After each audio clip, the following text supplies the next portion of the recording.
ท้ายสบายดีพ่อแม่พี่น้องมาเบิ่งอาหารชั้นสูงพี่น้องเอ้ยมานี่โอ้พอดีได้กระโตกหนึงอาหารชั้นสูงยามมะเร็งมื้อวันศุกร์เนาะมีแต่แม่หลายกว่าพี่น้องเอ้ย ไข่กระลายอ สิ ยู่ ได้อาหารบ้านนอกของเฮา ไข่กระลายอยู่ได้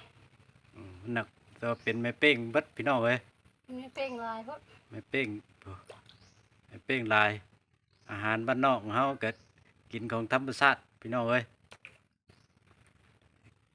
เดี๋ยวได้เสียงเมนเอาไข่มา มีแต่